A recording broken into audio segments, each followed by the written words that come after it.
Bismillahirrahmanirrahim. Assalamualaikum warahmatullahi wabarakatuh. Alhamdulillah wassalatu wassalamu ala Rasulillah wa ala alihi wa sahbihi wa man tabi'ahu wa mawala.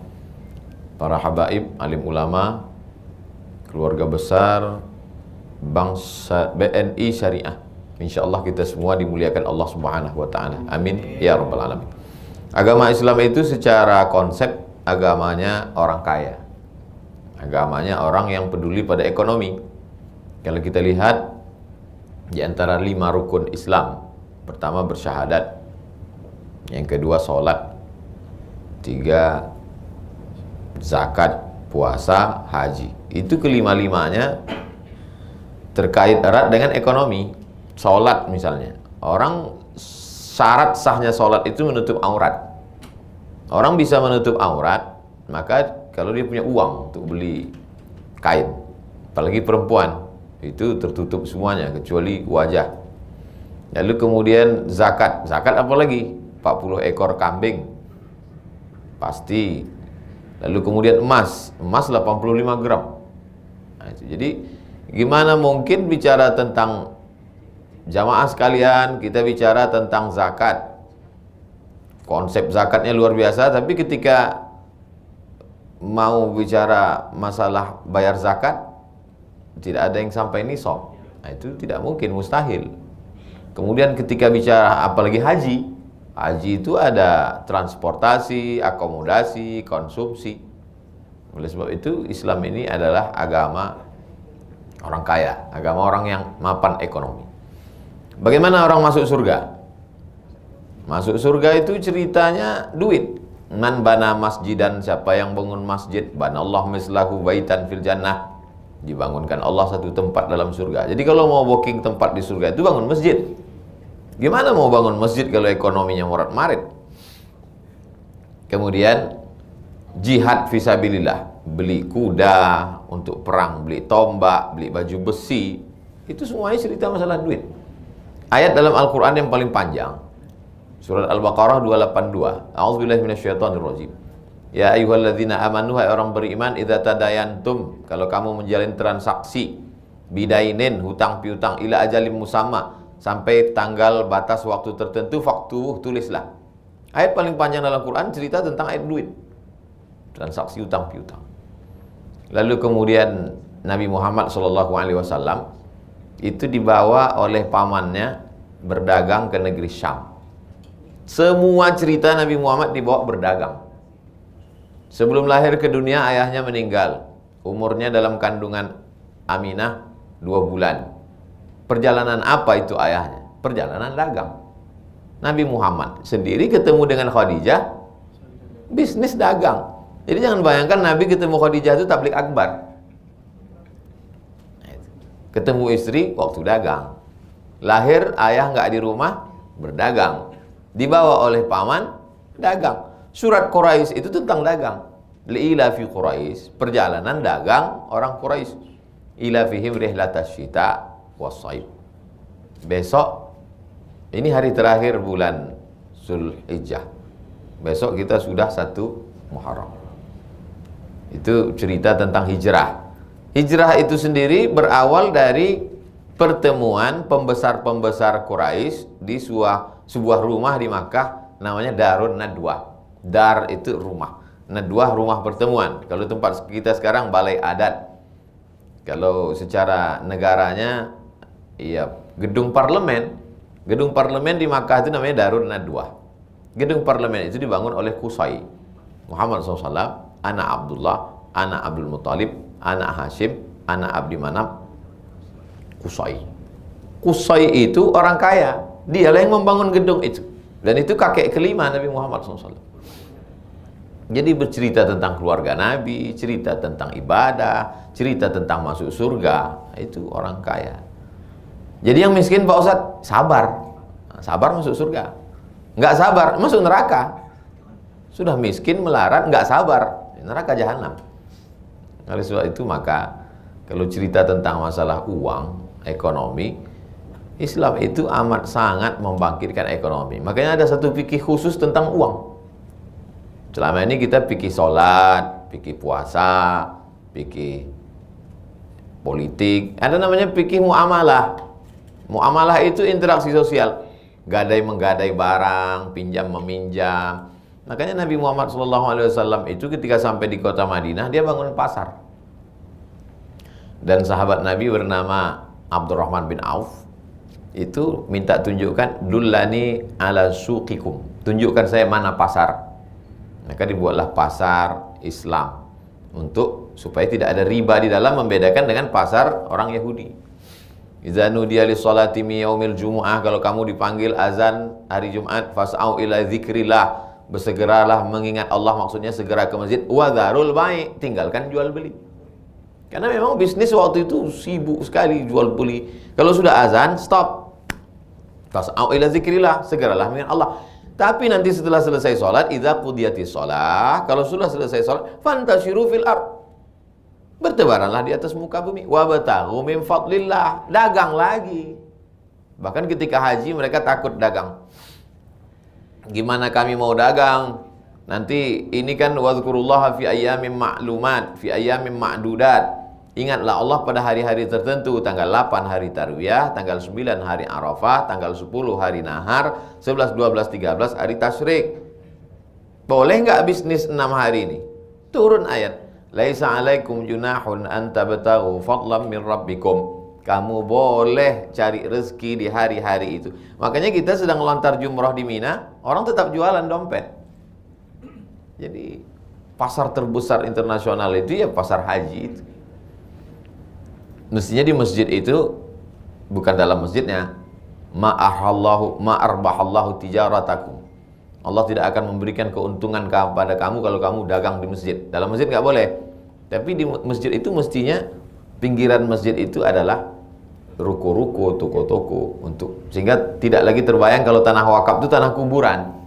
Jadi tanah wakaf itu ya buka bisnis, dagang, jualan. Kaila yakuna dulatan bainal aghniya minkum, supaya uang itu tidak berputar di tangan orang kaya saja. Maka dalam Islam diharamkan riba. Orang kaya punya uang 1 M, uang disimpan. Habis itu tiap bulan dapat bunganya. Hidupnya itu stagnan, ya gitu-gitu aja. Nggak senang, nggak susah, karena tiap bulan dia sudah jamin pasti dapat bunga 10%. Tapi ketika uang ini dijadikan mudharabah, bagi hasil. Dalam Islam kalau orang punya uang 1 M, uang itu jangan disimpan. Cari anak-anak muda, buka luang pekerjaan baru. Anak muda, kamu bisa apa? Ternak ayam. Buka ternak ayam. Ini 100 juta, ternak ayam. Perjanjiannya gimana? Bagi hasil.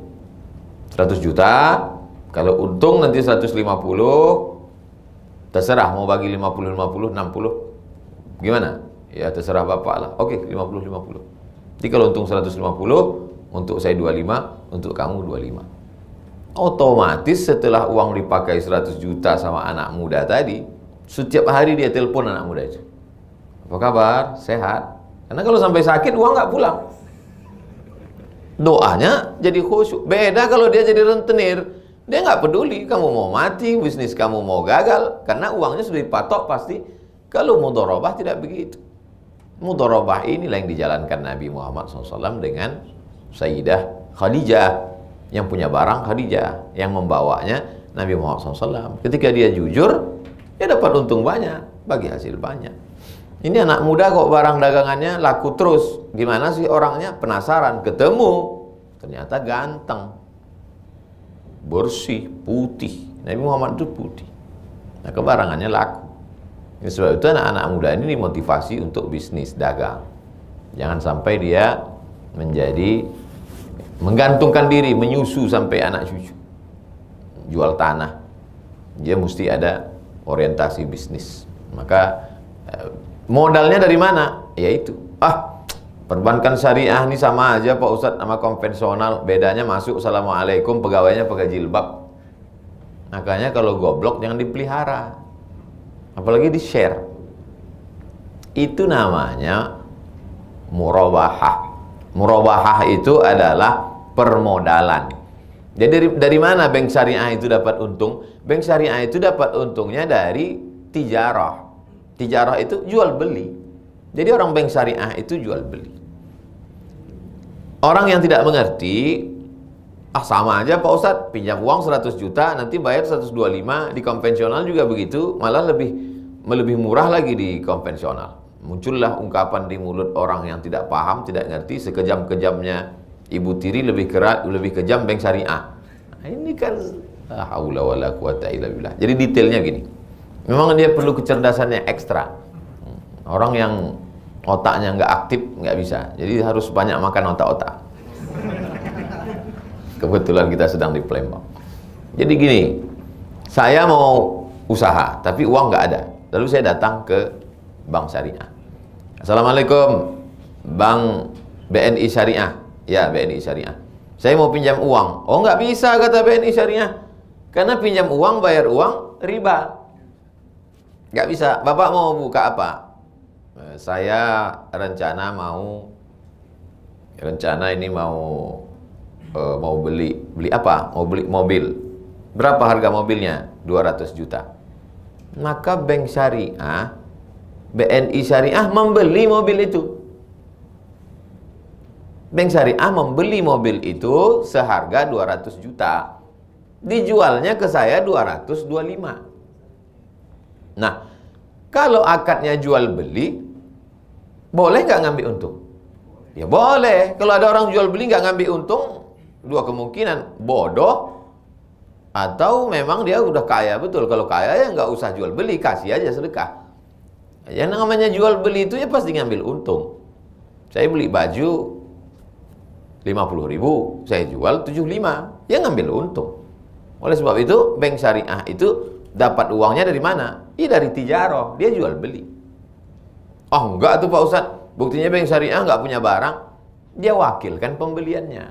Aslinya bank BNI Syariah itu punya gedung, dia punya semua yang diinginkan oleh nasabah ada, kalian beli. Maka transaksinya waktu itu bukan uang dengan uang, karena kalau uang dengan uang itu riba, uang dengan barang tidak riba. Saya sudah tulis itu 6, 5, 7 tahun yang lalu. Tulis saja di Google itu. SOMADMOROCCO spasi kredit. Somat Moroko spasi kredit. Enter, dapat 3 fatwa ulama saya buat. Saya copy di situ, saya terjemahkan bahwa uang dengan barang tidak riba. Tapi kalau saya terlambat bayar kan tetap kena denda juga Pak Ustadz. Apa bedanya dengan di konvensional? Denda Anda di bank syariah itu adalah punishment, takzir, supaya ente menjadi orang yang disiplin. Tapi denda itu kemudian nanti dibagikan untuk masalih amah, kemaslahatan, kepentingan umum. Denda itu dibagikan ke panti jompo, anak yatim, fakir miskin, duafa, masjid, kepentingan umum. Itu beda denda syariah dengan konvensional. Insya Allah BNI Syariah denda udah ditiadakan Ustaz. Nggak ada denda. Apalagi. Tapi saya justru khawatir kalau nggak ada denda ini nanti orang nggak bayar. Denda itu, jadi orang katakan kalau denda di situ riba, dimanfaatkan untuk apa?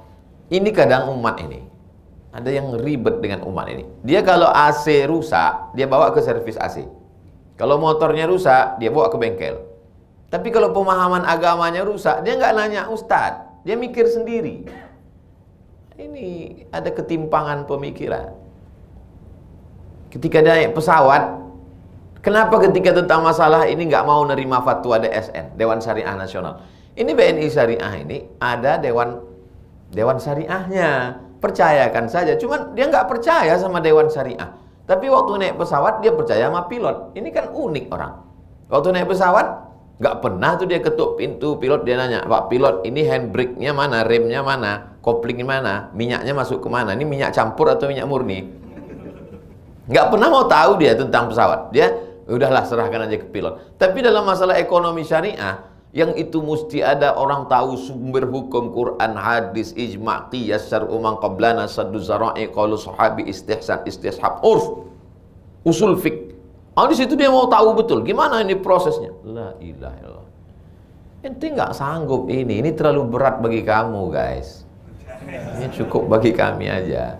Jadi kalau udah ada fatwa Dewan Syariah Nasional tentang terkait itu, murabahah permodalan syariah, mudharabah bagi hasil, wadiah penitipan penyimpanan uang, akadnya itu apa? Di akad itulah bedanya. Oleh sebab itu pahami dengan baik.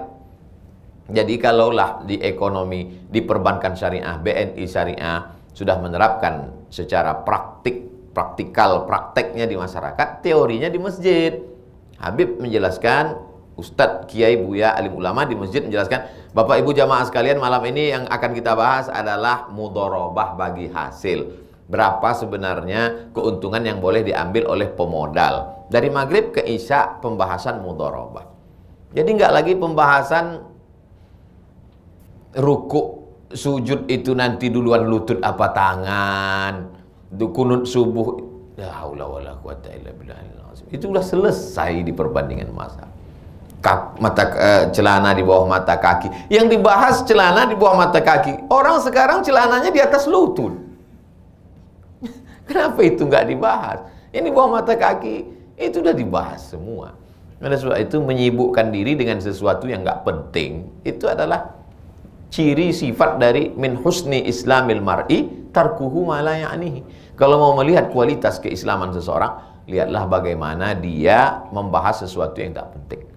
Oleh sebab itu saya amat sangat bangga tumbuhnya sekolah tinggi ekonomi syariah. Tapi dia mesti berbanding sama dengan praktek di tengah masyarakat. Sekarang ekonomi syariah kita hanya baru 6-7%. Jadi kalau begitu 93% belum syariah, belum hijrah. Ini momennya. Kalau pengajian di mana-mana langsung aja. Hari ini juga buka tabungan Anda, pindahkan ke bank syariah. Kemana Pak Ustadz? BNI syariah. Emangnya Ustadz punya tabungan BNI syariah?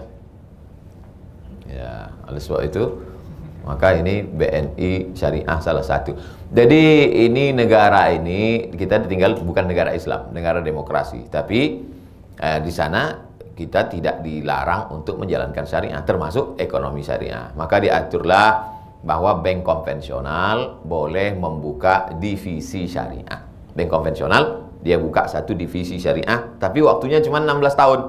Kalau dalam 16 tahun dia gagal membuat divisi syariah ini menjadi independen, tetap nyusu juga ke ibu konvensional, maka dia di stop. Alhamdulillah BNI syariah, walaupun dia masih pakai nama ibunya BNI, tapi dia sudah menjadi yang berdiri sendiri.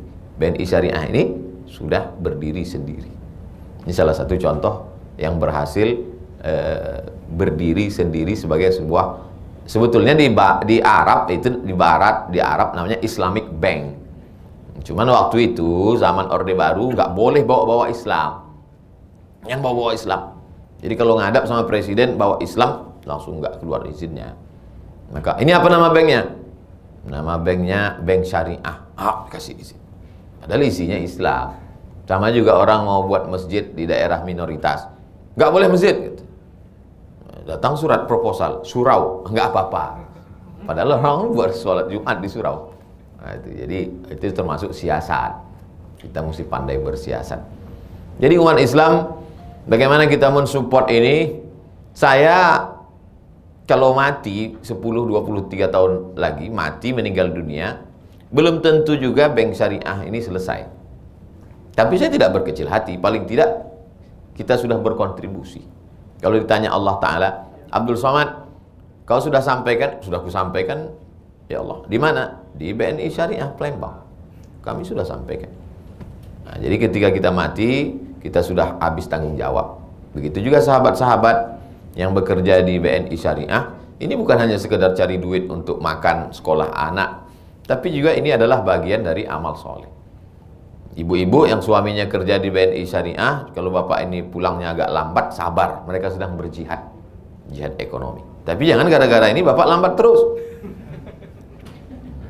Suami ibu adalah mujahid fi sabilillah. Tapi mereka tidak seperti Muhammad Al-Fatih membawa pedang dan tombak. Jihad mereka adalah dengan laptop, jihad mereka dengan handphone, jihad mereka dengan pena. Mereka sedang berjuang. Jihad mereka apa? Ekonomi syariah. Mereka tidak bisa ngomong, mereka nggak pandai, tapi mereka di kantor sangat aktif. Saya mengiklankannya, saya bagian endorse-nya, saya bagian menyampaikannya. Mudah-mudahan umat ini percaya. Nah itu. Lalu kemudian sampai kapan usaha kita ini Pak Ustadz? Ya sampai ekonomi syariah ini betul-betul bangkit, betul-betul hijrah. Al-muhajir, orang yang hijrah, man hajara manahallahu anhu. Meninggalkan yang dilarang Allah. Meninggalkan khamar sudah, meninggalkan judi sudah, meninggalkan LGBT memang nggak pernah. Jadi kalau ada orang, kamu sudah meninggalkan LGBT, memang nggak pernah Pak Ustaz. Nah, tapi meninggalkan riba, ayatnya dibacakan qari kita tadi, fa'zanu biharbim minallah. Siapa yang belum juga meninggalkan riba, berarti dia sudah ngajak perang sama Allah. Berani ngerajak perang sama Allah SWT. Alhamdulillah nasabah-nasabah yang sudah bergabung ke BNI Syariah semakin yakin, semakin kuat. Yang belum, bergabunglah. Manfaatkan momen hijrah ini. Selama ini bingung kapan momennya. Ini momennya, momen hijrah 1 Muharram. Saya kira sebagai pengantar dialog kita, demikian saya kembalikan ke moderator. Terima kasih Ustaz atas beberapa masukan dan juga insight-nya dan beberapa sejarah ya, mungkin Ustaz ada reminder kembali soal pengetahuan kita akan ekonomi syariah yang memang dulu juga sudah berjalan dari zaman Rasulullah dulu. Mungkin kita langsung ke sesi tanya jawab, Ustaz, izin ya? Ya. Boleh tolong dibantu untuk, jadi ada beberapa pertanyaan yang sudah masuk. Jadi itu mungkin dari yang paling atas ya. Dari yang paling atas. Assalamualaikum warahmatullahi wabarakatuh. Saya ingin bertanya Ustadz, apabila kita menabung dengan akad mudharabah atau bagi hasil, apakah boleh kita gunakan sendiri atau sebaiknya kita serahkan kemana?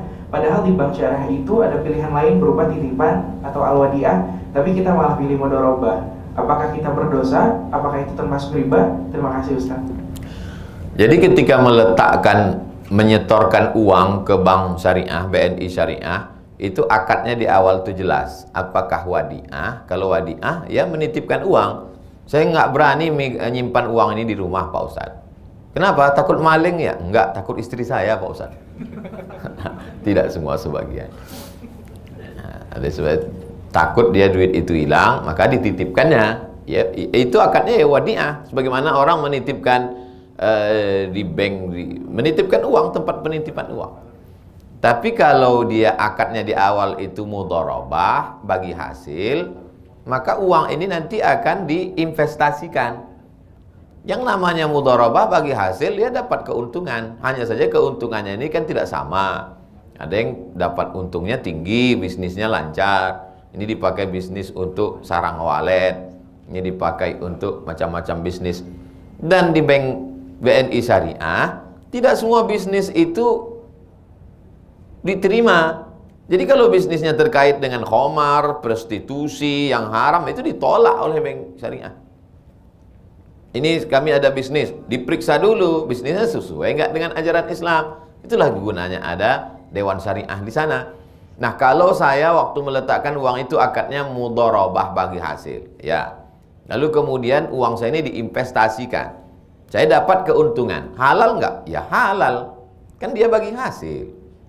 Dia bukan bunga. Nah, jadi kalau paham secara fikih, kalau nggak paham, terima saja fatwa Dewan Syariah Nasional. Dewan Syariah Nasional itu bukan kacang-kacang, bukan kaleng-kaleng. Itu orang-orang yang berkualitas, profesor-profesor, doktor-doktor yang di bidang dia, bidang hukum Islam, lebih khusus lagi ekonomi Islam. Nah, jadi kita percayakan kepada ati Allah, taat kepada Allah, wa atiur Rasul, taat kepada Rasulullah SAW, wa ulil amri. Ulil amri itu diantara ulil amri ulama. Ulama dalam bidang syariah ini. Dewan Syariah Nasional, bukan sekelompok orang yang cuman bisa baca Iqra, ujuk-ujuk mengeluarkan fatwa, bisa ditangkap dia. Ini negara kita negara hukum. Jadi jangan ragu sedikit pun yang memperoleh hasil dari mudharabah. Demikian. Insya Allah halal digunakan sendiri boleh ya Ustaz ya. Jadi ditanya apakah harus dibagikan atau boleh digunakan sendiri? Dia masih remang-remang antara bunga bank konvensional dengan hasil mudharabah. Ini masih abu-abu. Yakinkan Anda sudah sarapan biar jelas mendengar suara saya.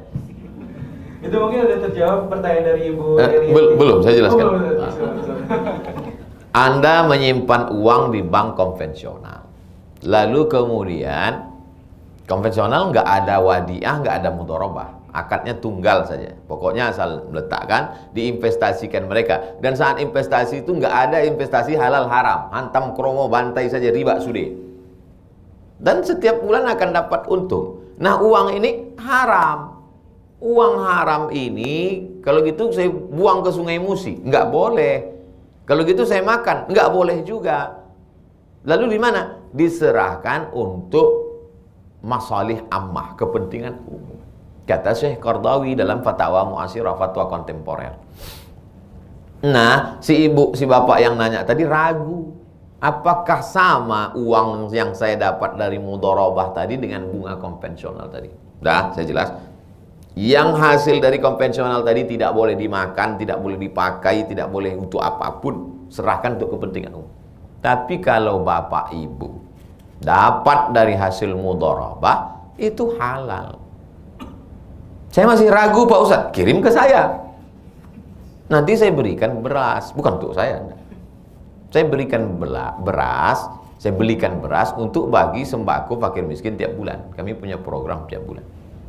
Nah, oleh sebab itu maka saya yakin saya ragu ini karena sedikit.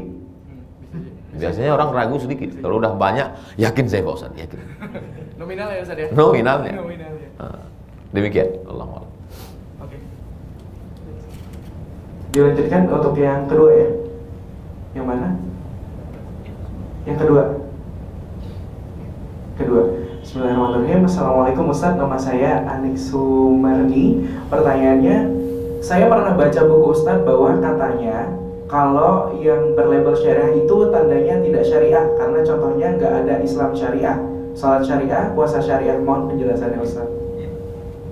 Kalau yang berlabel syariah itu tandanya tidak syariah. Ini orang-orang yang meruntuhkan semangat ekonomi syariah. Orang-orang seperti ini masuk kategori alladzi waswisu fi sudurin nas minal jinnati wan nas. Oleh sebab itu bukunya jangan dibaca, jangan dihiraukan. Ikuti As-Sawadul A'zam, ulama kita dari Dewan Syariah Nasional. Macam-macam cara untuk meruntuhkan semangat, dan mereka tidak memberikan alternatif, nggak memberikan solusi. Oleh sebab itu jangan hiraukan yang model-model begini.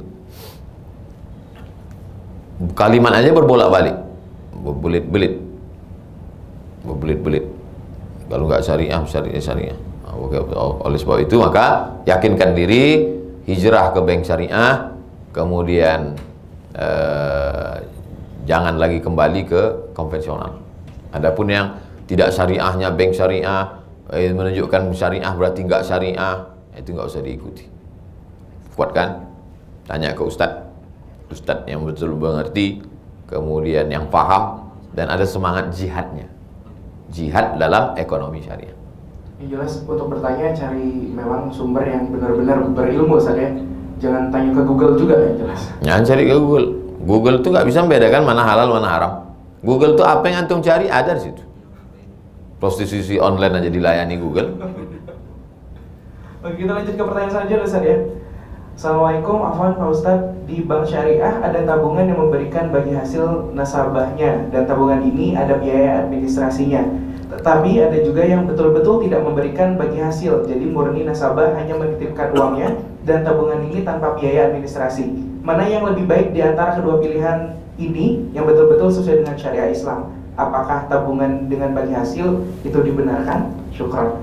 Iya, ini pertanyaannya mirip yang tadi, beda wadiah, penitipan, meletakkan uang karena khawatir kalau di rumah dicuri maling, maka letakkan. Atau dia mau uang ini diinvestasikan, namanya mudharabah. Ya terserah. Kalau mau untung, mau ada usaha di situ, masuk ke mudharabah. Tapi kalau hanya untuk safety, aman, ya wadiah. Nah, terserah. Saya maunya wadiah aja. Ya udah, letak, simpan. Saya maunya mudharabah bagi hasil supaya tiap malam. Kalau mudharabah itu doanya lebih khusyuk. Ya Allah, mudah-mudahan usaha-usaha saudara-saudaraku ini berhasil semua. Nanti kalau ada orang kelihatannya doanya panjang, itu pasti akadnya mudharabah. Tapi kalau wadiah, slow aja. Mau kau untung, mau rugi, matilah kau situ, kata dia. Ya, itu wadiah, karena nggak ada hubungan sama dia. Uang dia nggak dipakai. Ya, tapi kalau dia mau dipakai, dan sebetulnya yang dalam dua-duanya sesuai syariat Islam. Bukan berarti wadiah ini nggak syar'i, mudharabah ini syar'i, tidak begitu. Dua-duanya syar'i, sesuai syariat Islam. Wallahu a'lam. Bagi sedikit sudah dijawab. Ini masih ada keraguan berarti, ada kemungkinan ya. Dia belum, masih samar-samar dia. Dari pertanyaan ini beberapa ini masih samar-samar. Tadi pertanyaan pertama samar-samar antara bank bunga konvensional dengan hasil mudharabah. Kemudian ini juga masih samar-samar abu-abu antara wadiah dengan mudharabah, meletakkan, menitipkan, menyimpankan uang atau investasi. Jelas kalau itu. Dan mereka nanya kan karena nggak jelas. Kalau jelas ngapain dia nanya? Benar Ustaz, masih ditanya nggak jelas. Selanjutnya kita ke pertanyaan selanjutnya. Ini dari Bapak Kemas Azhar. Assalamualaikum Ustaz, semoga Ustaz selalu berada dalam lindungan Allah Subhanahu wa taala. Waalaikumsalam. Ustaz, saya mau bertanya bagaimana ya caranya mengambil keuntungan secara syariah dan sesuai tuntunan agama. Karena saya mu'alaf, saya belum paham betul tentang bagaimana batas boleh mengambil keuntungan dalam berdagang. Yang saya pernah baca, dulu cara Rasul berdagang, beliau menyebutkan modalnya terserah yang mau beli bayar berapa pada Rasul. Mohon pencerahannya Ustaz. Jazakallahu khairan katsiran. Cara yang dibuat Rasul zaman dulu, kalau kita terapkan sekarang, orang ketawa ngejek kita. Dulu waktu saya masih kecil ya, waktu itu supermarket belum sebesar sekarang. Zaman dulu kalau orang jual buah itu, buah yang jelek dibuat di dalam, buah yang bagus duku misalnya. Duku dibuat yang cantik-cantik, apalagi jualnya dalam akuarium. Pinggir. Itu pas nyendoknya nanti baru yang busuk. Jadi orang ketika beli, dia beli sekali, wal awalu wal akhiru, itu yang pertama dan terakhir. Habis itu dia taubat, saya beli di sini. Tapi kemudian kita lihat sekarang pasar buah tidak begitu. Ini buah yang bagus. Ini buah yang kurang bagus. Ini buah yang enggak bagus. Harganya, jadi masyarakat milih. Itulah cara Nabi itu. Jadi zaman Nabi itu bukan ditutupi yang jelek dengan yang bagus, enggak. Nabi jelaskan, ini bagus harganya sekian. Ini kurang bagus harganya sekian. Ini enggak bagus harganya sekian.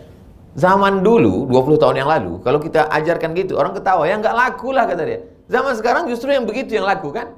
Nah, tapi yang cara Nabi ini enggak dilaksanakan, yang belum dilaksanakan orang sekarang adalah ini barang sekian, modalnya sekian, saya ambil untung sekian. Andai ini dibuat, saya yakin dan percaya mukjizat Nabi Muhammad SAW. Nanti sebelum hari kiamat pasti akan muncul bisnis model begini. Karena orang berani bayar berapapun karena dia trust, dia percaya. Tapi begitu dia ditipu, sekali dia ditipu, sampai hari kiamat dia nggak mau lagi. Nah, Bapak baru masuk Islam.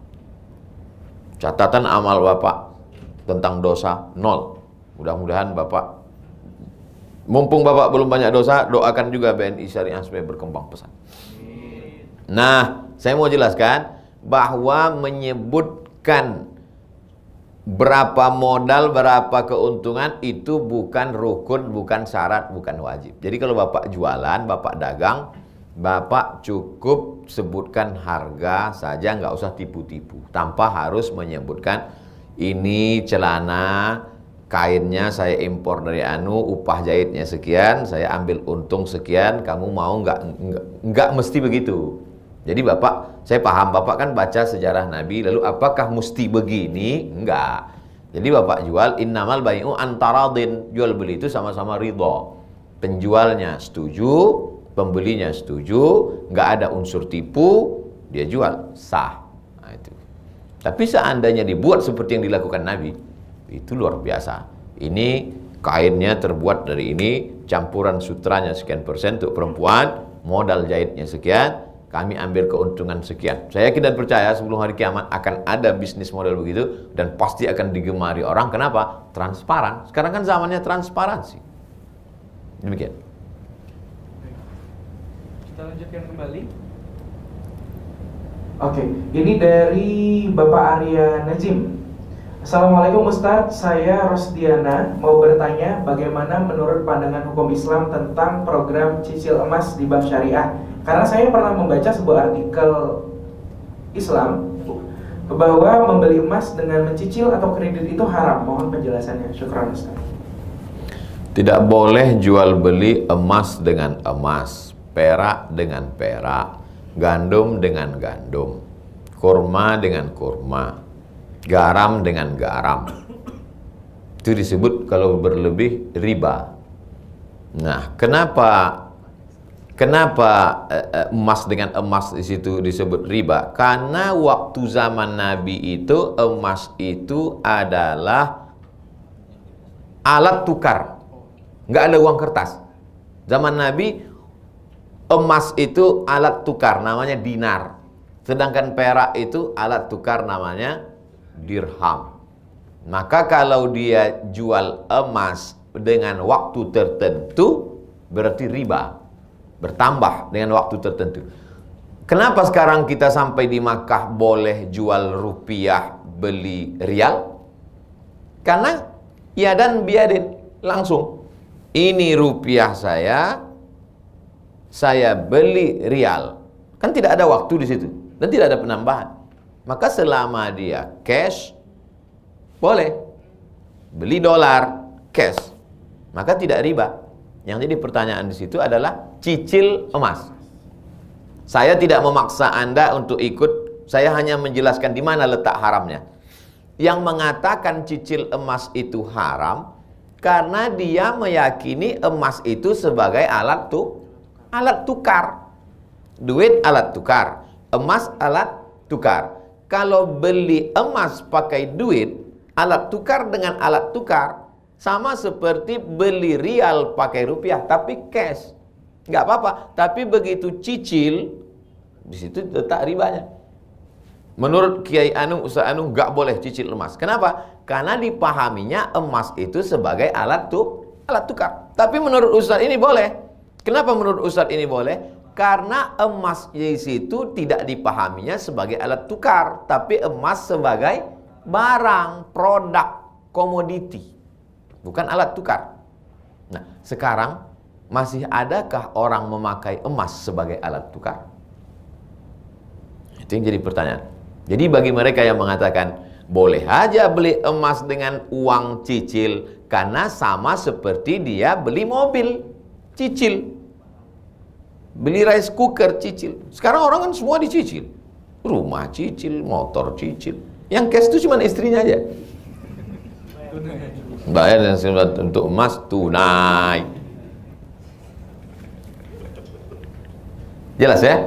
Yang mengatakan cicil emas itu haram karena dia meyakini emas itu sebagai alat tukar. Yang mengatakan cicil emas tidak haram, halal, boleh, karena dia pahami emas itu sekarang bukan alat tukar tapi sebagai barang. Allah. Satu pertanyaan lagi ya yang via Q&A. Oke. Assalamualaikum Ustaz. Dalam prakteknya akad dan transaksi harus sesuai dengan fatwa MUI. Di dalam bank syariah itu Dewan Syariah. Apakah Dewan Syariah itu berfungsi seperti OJK?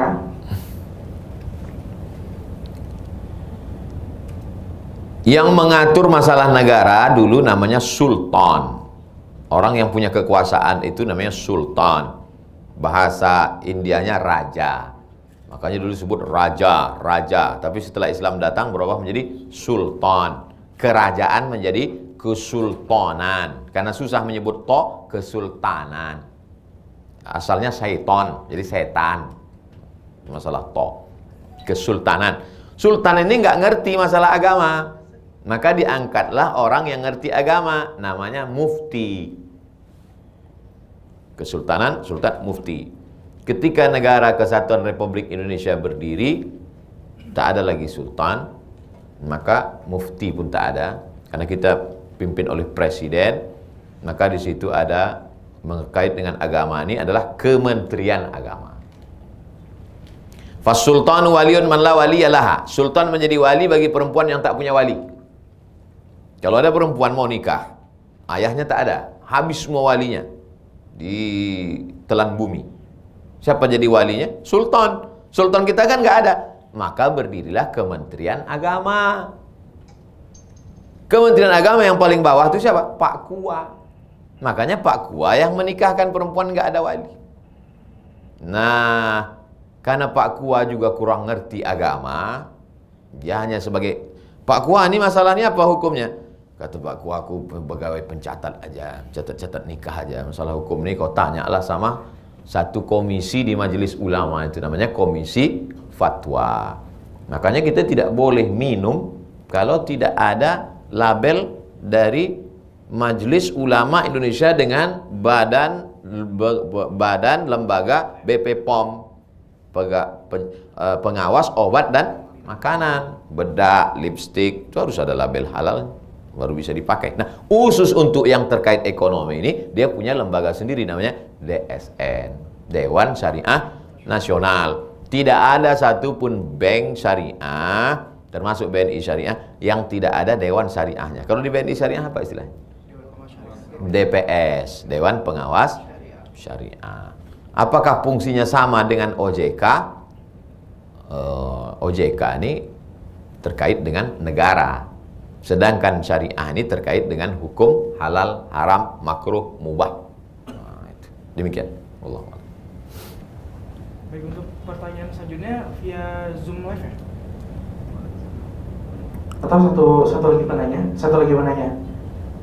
Boleh. Ini dari Pak Yudi. Assalamualaikum warahmatullahi wabarakatuh. Waalaikumsalam. Izin bertanya Pak Ustadz, apabila kita punya uang dan mampu untuk membeli sesuatu, tetapi kita malah meminjam uang di bank syariah untuk membeli sesuatu tersebut, bagaimana hukumnya? Terima kasih atas jawabannya. Kita punya uang 200 juta untuk beli mobil. Ada uang kita 200. Tapi kemudian kita meminjam ke BNI Syariah sejumlah yang sama, artinya kita mau cicil. Ini terkait tentang masalah hukum hutang dalam Islam. Boleh nggak kita ngutang? Kalau nggak boleh ngutang, ngapain ayat yang paling panjang tentang hutang? Ayat paling panjang tentang Nabi Muhammad SAW meninggal dunia. Wadir'uhu marhunatun inda yahudiyin. Baju besinya, Nabi itu punya baju besi namanya dir'ah. Itu tergadai. Orang gadai itu kan ngutang kan? Saya pinjam uang bapak ya, saya ngasih Pak Ustadz, tapi nanti kalau Ustadz nggak bisa bayar, Ustadz gadaikan apa? Ini saya gadaikan gadai. Artinya saya ngutang. Nabi Muhammad SAW meninggal dunia dalam keadaan ngutang. Yang nggak boleh itu ngutang riba. Itu yang nggak boleh. Jadi kalau dia ngutang ke BNI Syariah, dia sebetulnya sedang utang barang, bukan utang duit. Dia utang barang. Barang itu dibeli oleh BNI Syariah, lalu kemudian dijual. BNI Syariah dapat untung dari tijarah, dari dagang, dari bisnis. Bukan meminjamkan uang rentenir. Maka pada saat itu, mana yang lebih baik Pak Ustadz? Bisa jadi dia mau tidak pakai uang dia yang 200 tadi karena dia mau beli tanah, dia mau buka usaha, terserah. Tapi kalau saya pribadi, secara syariat Islam tidak salah ngutang. Tapi saya secara pribadi, saya nggak mau ngutang. Saya termasuk orangnya penakut. Kalau ada utang nggak bisa saya tidur malam. Jadi saya tak pernah ngutang. Dari dulu nggak pernah. Bukan berarti saya kaya banyak duit, enggak. Tapi kalau ada orang yang nggak boleh itu demi untuk prestis, untuk lifestyle hebat, mobil mewah, rumah, tapi ngutang semua. Nah, itu yang nggak boleh. Tapi selama dia tidak terjebak pada riba, maka dalam Islam hutang itu, hukum asal hutang itu adalah boleh. Wallahu a'lam.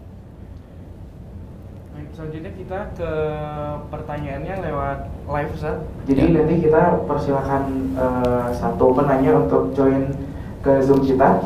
Boleh? Silakan yang sudah dipilih sama panitia.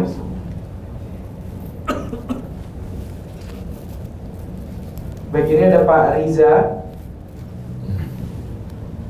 Coba sudah bergabung. Assalamualaikum Pak Riza. Assalamualaikum. Waalaikumsalam. Baik, silakan Pak Riza, pertanyaan langsung ditanyakan ke Ustaz. Ya. Ustaz, assalamualaikum Ustaz Somad. Waalaikumsalam warahmatullahi wabarakatuh Pak Riza. Jadi gini Ustaz, jadi dalam akhir-akhir ini saya jual beli emas itu Ustaz. Nah, jadi ada sebagian konsumen itu mau akadnya biadan biadin, cash keras itu. Ada juga yang ingin simple, jadi seperti mau dulu atau emasnya dulu gitu.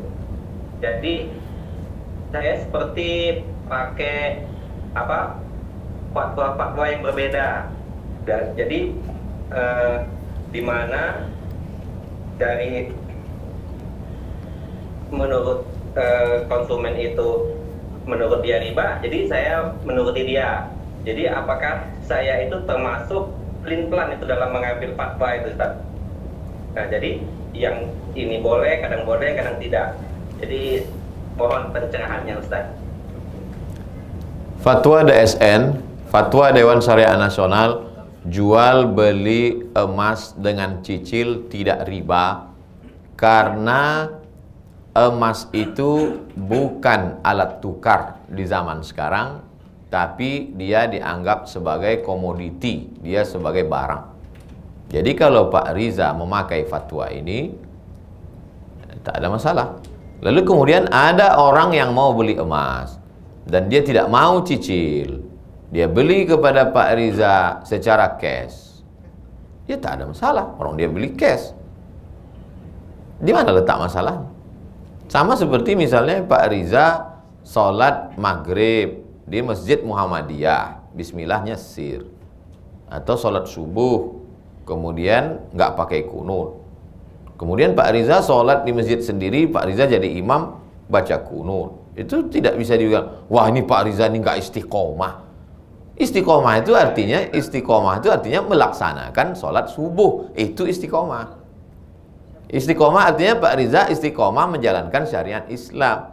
Bahwa di situ ada fatwa, Pak Riza kalau ada orang beli cicil, maka Pak Riza pakai fatwa DSN bahwa boleh, halal, karena dia bukan alat tukar, tapi dia sebagai barang komoditi. Ketika datang orang, saya nggak mau pakai itu, saya mau beli cash, kata dia. Ya udah kau bayar aja cash, selesai. Kan Pak Riza nggak mengatakan saya tidak jual cash karena saya pegang pada fatwa DSN. Enggak, Bapak jual secara cash. Tak masalah Pak Riza. Wallahu a'lam. Oke, terima kasih Ustaz Somad. Baik, terima kasih Pak Riza. Mungkin nanti Assalamualaikum. Waalaikumsalam warahmatullahi wabarakatuh. Kami persilakan lagi untuk peserta webinar untuk raise hand ya. Jadi di situ ada salah satu toolsnya. Jadi bisa memberi syarat ngangkat tangan, jadi nanti kita bisa pilih untuk yang mau bertanya. Cuma mungkin kalau misalkan belum ada yang ingin bertanya secara langsung, boleh kita buka Q&A-nya lagi. Mungkin untuk ada beberapa pertanyaan yang bisa dipilih.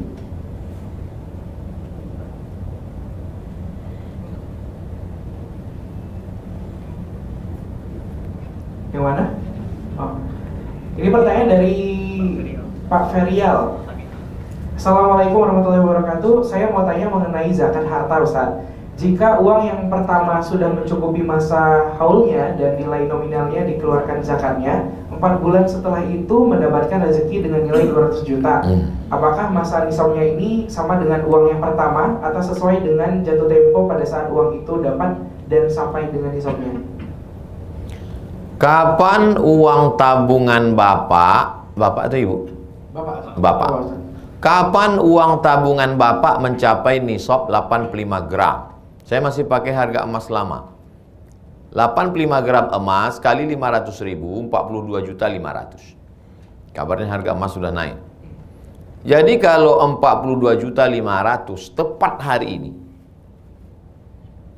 42.500.000, maka Bapak baru wajib mengeluarkan zakat setelah setahun.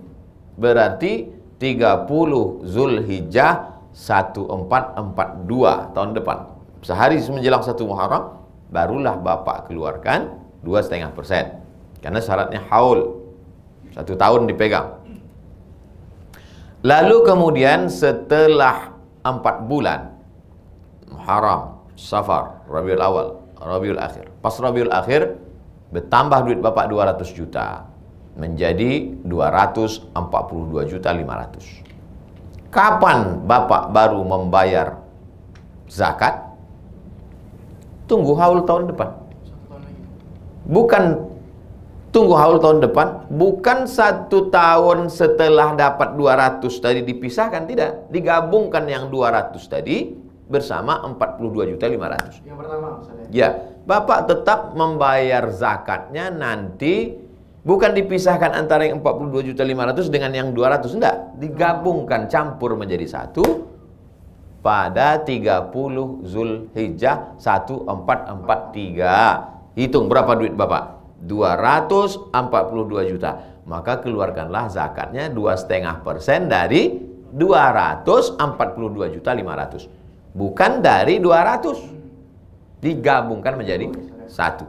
Tiba-tiba di tengah perjalanan atau pas itu berkurang menjadi 30 juta. Bapak tak wajib bayar zakat.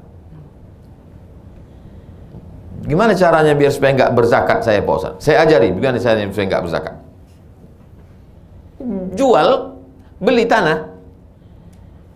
Beli tanah, harga tanah 210. Tinggal 30 juta. Orang yang di bawah nisab tidak kena zakat. Seumur hidup tidak berzakat bisa. Tapi ingat, Allah Maha tahu. Itulah pentingnya orang jangan belajar fikih. Karena fikih itu banyak sekali celah halal haramnya, pasal-pasal karet. Bisa. Tapi belajar juga tentang tauhid, malu kepada Allah. Masa punya duit banyak enggak mengeluarkan zakat? Petani yang cuman 520 kilo mengeluarkan zakat. Masa kita pada bisnismen enggak mau mengeluarkan zakat? Duit itu kadang keluar juga sendiri. Bisa. Dan yang banyak mengambilnya, kalau Anda berzakat, yang ngambil zakat itu fakir miskin. Tapi kalau Anda simpan, dia keluar juga. Yang ngambil siapa? Dokter spesialis. Nggak percaya, cobalah simpan. Nanti baru percaya. Betul kata Ustaz Somad. Habis diambil Pak Dokter. Kata Pak Dokter, kan udah dikasih tahu Ustaz Somad. Pilihan di Anda, Ustaz. Pilihan ada pada Anda. Baik, kita lanjutkan lagi untuk pertanyaan. Mungkin coba dicek apakah ada yang raise hand di aplikasi kita.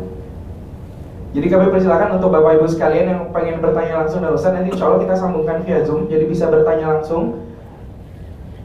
Kalau bisa masih belum ada, kita bisa pilih dari Q&A lagi ya, karena waktu juga masih ada.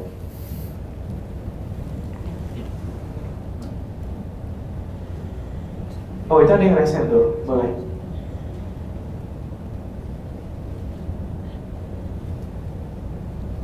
Ibu Deliati ya.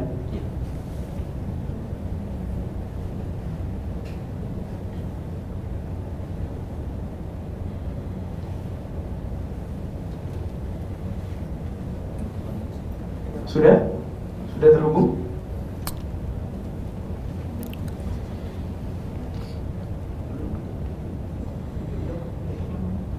Sudah terhubung dengan Ibu Deliatinya? Sudah. Assalamualaikum Ibu.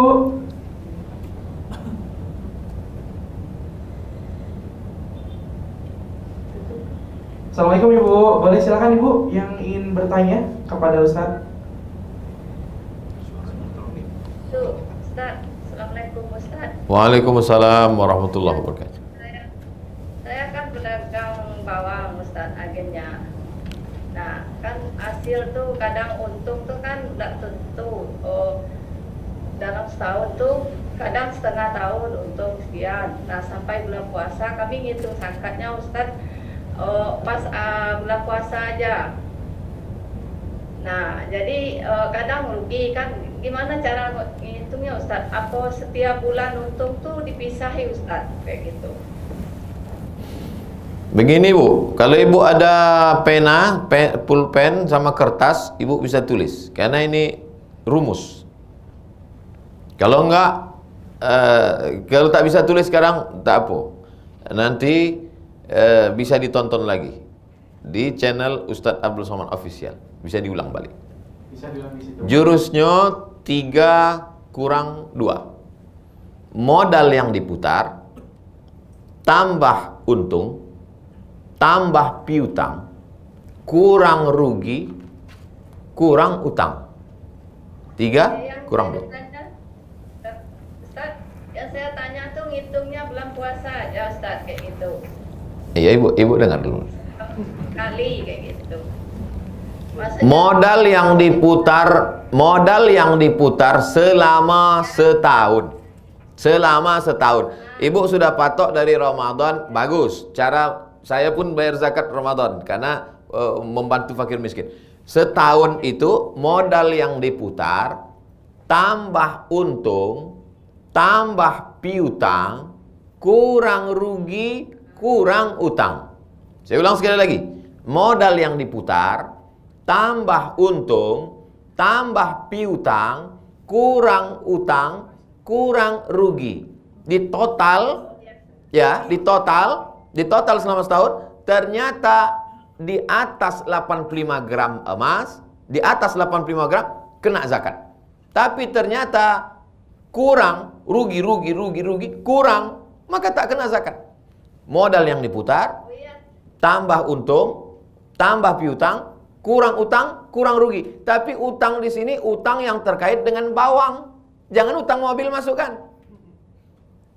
Nah, jelas ya, Bu?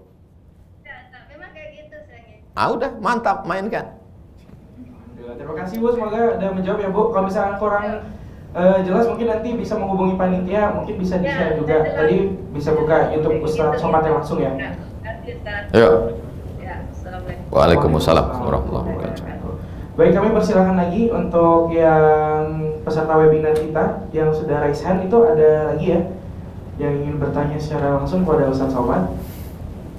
Boleh? Atas nama Ibu Ani ya.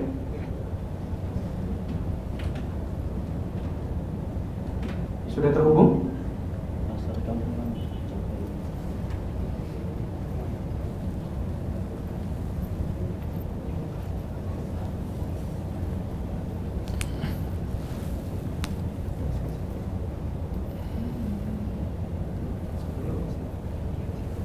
Boleh coba dicek kembali.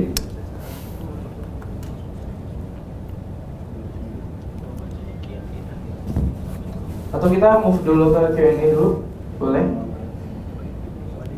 Boleh, silahkan dipilih dulu. Yang mana? Oke. Ini pertanyaan dari Ibu Suwadi.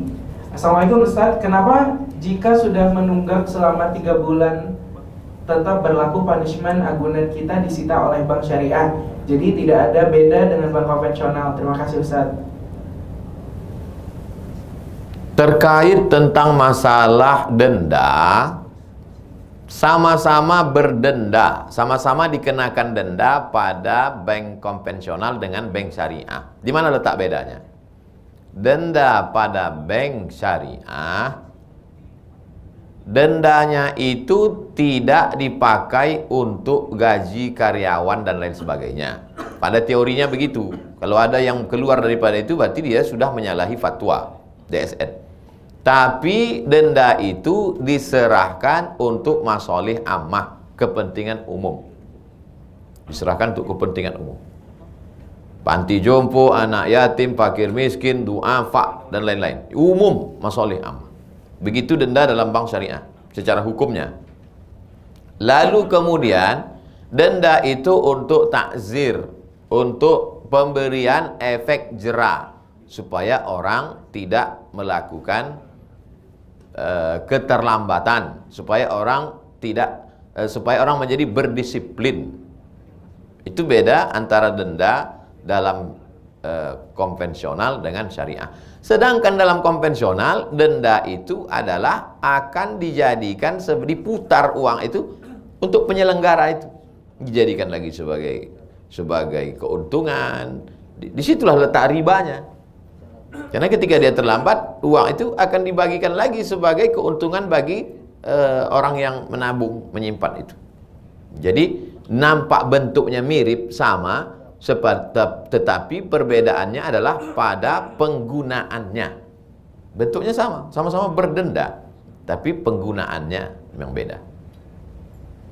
Maka jangan ragu orang yang bekerja di bank BNI Syariah, jangan-jangan gaji saya ini diambil dari titik peluh keringat penderitaan orang. Tidak. Karena denda itu secara hukum yang dikeluarkan fatwa Dewan Syariah Nasional untuk kepentingan masalih ammah. Makanya ada dana tertentu dari bank BNI, dari bank syariah itu untuk duafa, untuk fakir miskin. Demikian. Baik, selanjutnya kita coba cek lagi dulu untuk yang sudah raise hand ya. Boleh dipilih. Mungkin ingatkan kembali untuk Bapak Ibu peserta webinar, untuk yang sudah dipromot jadi panelis untuk masuk, mungkin koneksi internet juga dicek ya. Karena ini mungkin bisa jadi kendala karena koneksi internet juga. Nah, ini kita terhubung dengan Bapak Arya. Assalamualaikum Pak. Assalamualaikum.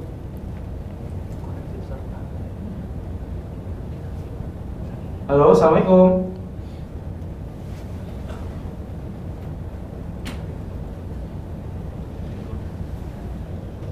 Assalamualaikum Pak Arya, bisa mendengar suara kita?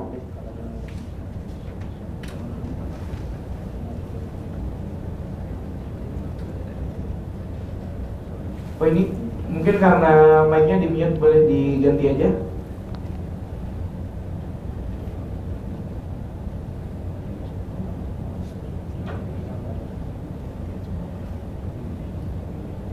Sudah bisa? Assalamualaikum. Waalaikumsalam. Waalaikumsalam. Silakan Pak Arya, pertanyaannya pada Ustaz. Iya, mohon izin. Ya, mohon izin Ustadz, mohon bertanya singkat. Baik Pak Arya. Iya. Mohon maaf Ustadz, mau bertanya. Halo? Ya, silakan Pak Arya. Ya, saya hari-hari profesi saya sebagai developer atau pengembang Ustaz, yang bekerja sama untuk menjual rumah saya dengan salah satunya BNI Syariah atau beberapa bank syariah gitu. Nah, yang saya mau tanyakan adalah akadnya, yang saya tahu ada beberapa teman-teman juga yang mengerti mengenai hukum Islam, katanya akadnya itu kita pengembang itu harusnya dibayarkan dulu, kemudian bank menjual dengan konsumen saya dengan keuntungan. Jadi kita dibayar dulu, kemudian bank menjualkan lagi dengan keuntungan. Nah, sementara selama ini akadnya itu kita duduk bertiga antara pihak perbankan selaku pembiayaan, saya selaku developer, kemudian konsumen, itu kita tidak dibayar dulu. Jadi akadnya nanti dibayar, tapi bank sudah menjualkan dengan keuntungan. Nah, apakah sistem seperti itu memang sudah cocok dengan syariat Islam? Mohon izin Ustaz penjelasannya. Pertama, kalau terjadi persilangan pendapat dalam masalah fikih. Fikih ini nanti ada pendapat mazhab 1, pendapat ulama 2, mazhab 1, mazhab 2, mazhab 3. Dalam mazhab itu sendiri nanti ada pendapat ulama 1, ulama 2, ulama 3. Yang menjadi pemutus itu yang mana? Karena setiap ustadz nanti dalam Islam sendiri ada mazhab. Mazhab 1, mazhab 2, mazhab 3, mazhab 4. Dalam mazhab itu sendiri ada pendapat lagi. Pendapat ulama 1, ulama 2. Nah, yang menjadi pemutus itu dalam setiap masalah itu di mana? Yang menjadi pemutus itu adalah pendapat yang dipakai oleh ulil amri. Pendapat mana yang dipakai oleh ulil amri? Ulil amri dalam negara kita ini sekarang yang terkait dengan agama adalah Dewan Syariah Nasional. Karena itu ulil amri kita nggak mengerti masalah fikih ini, maka diserahkannya kepada pakar-pakar. Sama seperti penetapan 1 Muharram, 1 Ramadan diserahkan kepada lembaga Badan Hisab dan Ruqyah di bawah Kementerian Agama. Begitu juga dalam masalah ekonomi, di mana diserahkannya? Ke Dewan Syariah Nasional. Maka bapak-bapak nasabah prioritas eksklusif mesti melihat fatwa Dewan Syariah Nasional. Ketika terjadi kontra antara Dewan Syariah Nasional dengan praktek yang dilakukan oleh bank terkait, maka dilaporkan ke siapa? DPS. Apa tadi? Dewan Pengawas Syariah. Pak Dewan Pengawas Syariah, setelah kami baca di Dewan Syariah Nasional ini, begini fatwanya. Tapi yang terjadi pada prakteknya terhadap kami begini. Ini ada masalah ini Pak. Jadi Dewan Pengawas Syariah itu ada fungsi. Nah, terkait tentang masalah akad-akad tadi, aslinya, saya ambil satu contoh. Aslinya bank membeli. Bank membeli mobil mobil itu kemudian dimiliki oleh bank, lalu kemudian datang nasabah membeli mobil, akad dia tapi prakteknya kan tidak begitu. Prakteknya jual beli dengan cara taukil, wakil. Bank memberikan uang ke si nasabah, dibelinya mobil itu ke dealer dengan cara jual beli mewakilkan. Nah itu. Kenapa? Karena memang orang bank tidak punya tempat untuk membeli mobil. Bank tak punya parkir aja payah. Gimana dia mau beli mobil? Bank tidak punya karyawan cukup untuk membeli hari itu berapa mobil yang mau dibeli, berapa rumah. Maka ada akad membelikan dengan cara wakil. Ini sebagai perbandingan contoh bahwa tidak kaku, tidak baku seperti yang ada di kepala kita, bahwa bank membeli mobil, mobil dibawa ke bank, mobil sudah punya bank penuh, lalu si pembeli membeli ke bank dengan cara cicil. Tidak seperti itu. Nah, itu yang disebut fikih itu ya begitu. Fikih itu artinya tidak hanya sekedar mengerti, paham, tapi kalau dalam fatwa Dewan Syariah Nasional itu dibenarkan, maka tidak dikatakan haram, karena mereka menggodok ini dengan berbagai macam disiplin ilmu. Ekonomnya ada di dalam, akuntansi ada di dalam. Nah, demikian Pak. Wallahu a'lam. Ya, baik, terima kasih Ustaz. Barakallah. Baik, terima kasih. Selanjutnya kita cek lagi untuk yang pertanyaan lewat Zoom. Boleh Ustaz? Boleh. Sambil dulu Ustaz. Jadi kita cek dulu yang sudah raise hand di aplikasi. Boleh dipilih. Baik, ini ada Pak Mindra ya. Baik, assalamualaikum Pak.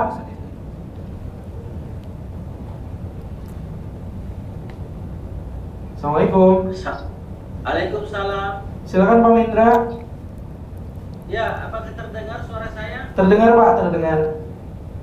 Silakan Pak. Assalamualaikum Ustaz. Waalaikumsalam warahmatullahi wabarakatuh. Terima kasih BNI Syariah atas kesempatannya.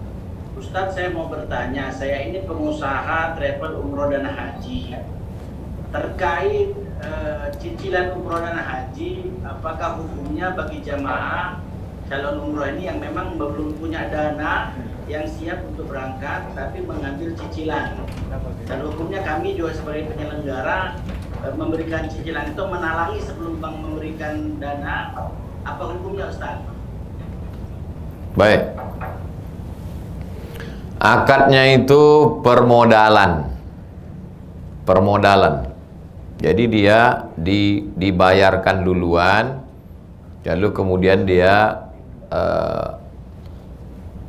pada dasarnya tidak sekarang tidak, sempat beberapa waktu lamanya tidak dibenarkan lagi karena membeludaknya sampai jamaah haji ini sekian puluh tahun, saking banyaknya orang, karena mudahnya mendapatkan cicilan. Pertama, bahwa uang dengan uang riba. Uang dengan uang riba. Uang dengan barang tidak riba. Yang kedua, bahwa orang boleh beribadah ngutang, itu boleh. Misalnya begini, saya mau kurban tanggal 10 Zulhijjah, tapi saya baru bisa bayar utang itu 1 Muharram. Artinya ada rentang 20 hari baru saya bisa bayar. Dengan syarat utangnya itu yurja adauhu, ada yang diharapkan pembayarnya. Pak, pinjam saya uang 2,5 juta, saya mau kurban. Kapan Ustaz bayar? 1 Muharram panen kedelai saya. Itu bisa. Yang nggak bisa itu, pinjam saya uang, saya mau kurban. Kapan Ustaz bayar? Kuserahkan pada Allah Subhanahu wa taala. Nah, itu tak bisa. Karena tidak ada yang diharapkan pembayarannya. Saya ulang sekali lagi. Yang pertama, bahwa uang dengan uang riba. Yang kedua, boleh beribadah dengan mengutang. Dalam Majmu' Fatawa Ibnu Taimiyah itu, dia ceritakan situ tentang masalah kasus kurban. Apalagi sekarang untuk haji, itu banyak orang yang ngutang sebelum berangkat sebetulnya sudah lunas. Karena sekarang haji itu kan sampai 20 tahun. 20 tahun. Sementara 10 tahun utangnya udah lunas. Maka sebelum dia berangkat 2040, utangnya 2030 sudah lunas. Jadi yang tidak bisa itu kalau dia menghutang riba. Tapi kalau hutangnya tidak riba, pinjaman, maka dia bisa berangkat. Tapi setahu saya sekarang pinjaman ini pun di stop. Tak tahu kalau dibuka lagi. Karena negara mau mengumpulkan duit, sudah kehabisan duit. Kalau dulu sempat di stop, kenapa? Karena itu hanya akan membengkakkan lagi daftar antrian yang begitu panjang. Demikian Pak. Wallahu a'lam. Terima kasih Ustaz. Semoga Ustaz dan kita semua sehat selalu. Amin. Amin. Barakallah. Terima kasih Pak Mindra. Baik, satu penanya lagi.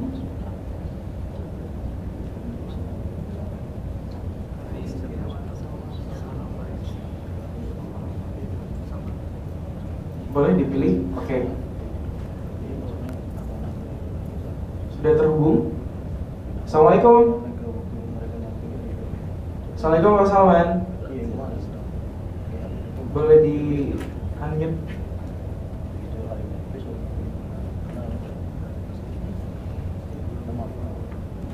Assalamualaikum Pak Salman.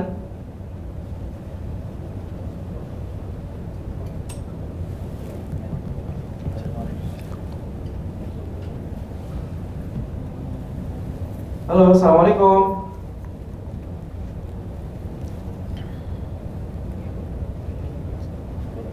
Boleh di unmute? Assalamualaikum. Waalaikumsalam. Silakan Pak Salman. Ya, jadi ada yang mau saya tanyakan nih Ustaz, mengenai akad kredit rumah KPR nih Ustaz. Karena kan ada beberapa teman yang ambil rumah secara kredit kan. Jadi di satu sisi mereka butuh gitu, di satu sisi ada pemahaman atau ilmu yang mereka pahami bahwa KPR itu riba gitu. Sementara ada sekarang beberapa bank yang syariah gitu. Gimana Ustaz ya mendapatkan ketenangan bagi teman-teman gitu yang merasakan bahwa oh KPR saya ini halal gitu, nggak riba gitu. Karena ada statement yang mengatakan bahwa apapun banknya, mau bank syariah, mau bank konvensional, tetap riba gitu. Sementara gimana itu Ustaz ya? Itu aja. Terima kasih. Assalamualaikum warahmatullahi wabarakatuh. Waalaikumsalam warahmatullahi wabarakatuh. Inti masalahnya begini Pak Salman. Jelas suara saya Pak Salman? Jelas. Gini Pak Salman. Pendapat Syekh Albani bahwa apapun namanya kalau cicil itu haram. Pendapat Syekh Albani.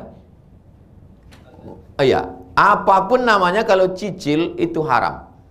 Mau cicil panci, mau cicil motor, mau cicil mobil, mau cicil rumah, itu haram. Pak Salman bisa buka handphone? Bisa. Buka handphone. Tulis di Google itu, Google SOMAD,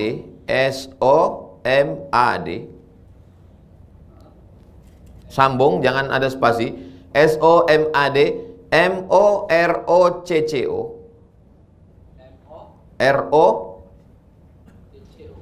MOROCCO Moroko, spasi ya, spasi kredit,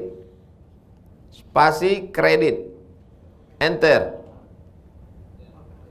Nah, sudah nampak di atas tuh Somat Moroko blogspot.com kredit, ada muncul. Nah, coba klik sekarang. Nah, coba Bapak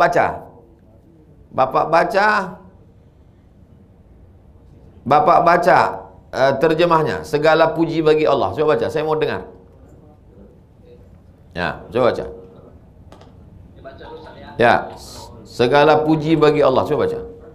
Iya, Fatwa 18 Rajab 1426 Hijriah. Ya. Segala puji bagi Allah, salawat dan salam pada Rasulullah, Ya. keluarga dan para sahabatnya. Ya. Bapak tuh Majma' Al-Fiqih Al-Islami, lembaga fikih Islam, Ya. memperbolehkan jual beli dengan tim. Tuh. Coba.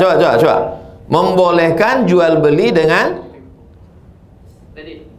Membolehkan jual beli dengan tempo. Terus, lanjutkan. Atau kredit. Ya. Atau kredit. Ya. Ada konferensi yang ke-6 yang dilaksanakan di Jeddah pada tanggal 17 Sya'ban 1410 Hijriah bertepatan dengan 14 Maret 1990 Masehi. Ya. Dengan keputusan nomor 53/22/6 tentang waktu jual beli dengan tempo atau jangka waktu.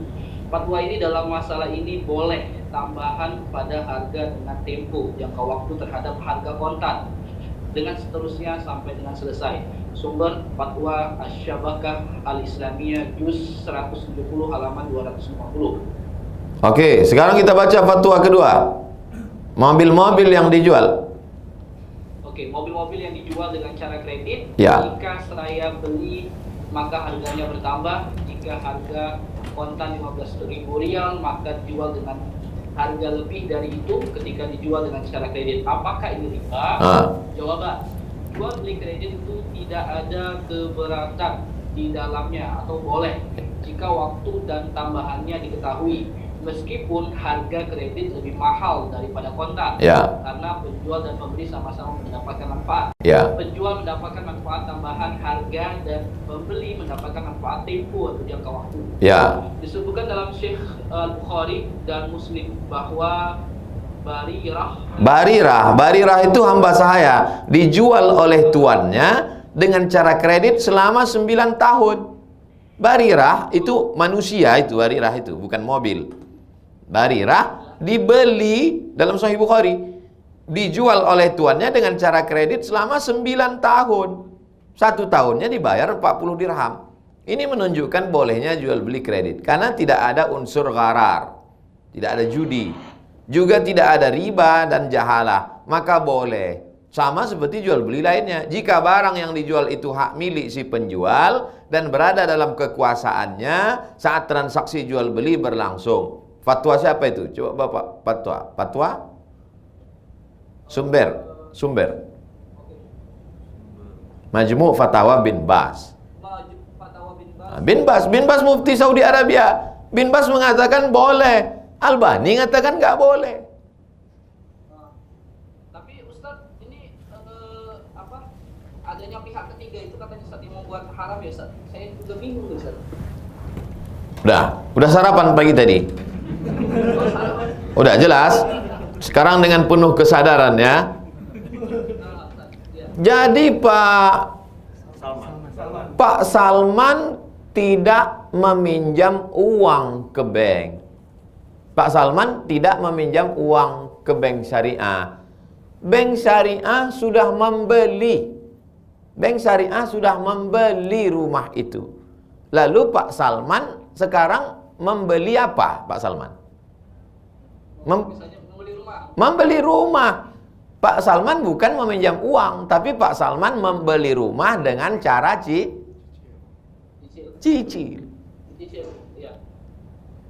Itulah isi fatwa tadi, membeli rumah dengan cara cicil.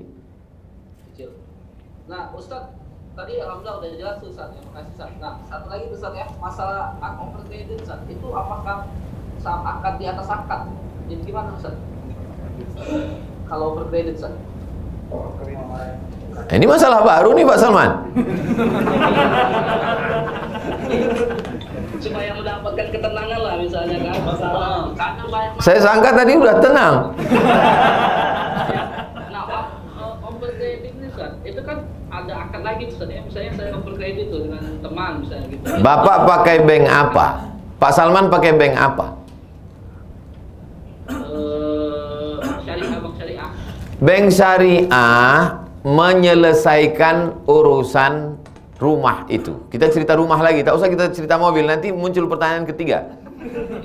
Bank syariah menyelesaikan urusan itu sehingga sekarang Pak Salman membeli rumah dari bank syariah. Pak Salman membeli rumah dari bank syariah. Maka Pak Salman saat itu mencicil rumah. Akadnya adalah uang dengan barang. Simple sebetulnya. Uang dengan uang riba, uang dengan barang tidak riba. Aslinya idealnya begini Pak Salman, aslinya kalaulah bank itu besar, dia punya karyawan banyak, dia beli rumah ini, rumah oper kredit ini dia beli lalu, tapi karena keterbatasan akhirnya ada jual beli taukil, dia wakilkan bapak untuk membeli lalu kemudian bapak mencicil, itu teknisnya. Tapi akad aslinya itu adalah uang dengan barang. Pak Salman mencicil barang. Jadi intinya hukum dasarnya kalau uang sama barang ala dasarnya. Itulah yang kita baca tadi Pak Salman. Perlu ditambah nih kayaknya sarapan Pak Salman. Itulah yang kita baca dua fatwa tadi Pak Salman. Tolong Pak Salman print itu, tempel di dinding pengumuman masjid. Bapak share tolong. Baik. Dari yang Ustaz jelaskan paham saya, dari Pak juga paham. Alhamdulillah. Apakah ada tafsir lagi, maksudnya taklik lagi dari hukum ini, dari fatwa ini atau gimana? Apa udah jelas itu Ustaz ya? Sebenarnya barang itu udah halal Ustaz. Jelas, jangan ragu lagi Pak Salman. Serahkan ke BNI Syariah. Oke, siap. Terima kasih banyak Ustaz. Jazakumullah. Barakallah. Baik, terima kasih Pak Salman. Jadi mungkin pertanyaan terakhir untuk hari ini Ustaz, alhamdulillah. Jadi memang karena keterbatasan waktu juga dari agenda dari Ustaz Abu Somad yang lumayan padat di Palembang Ustaz ya.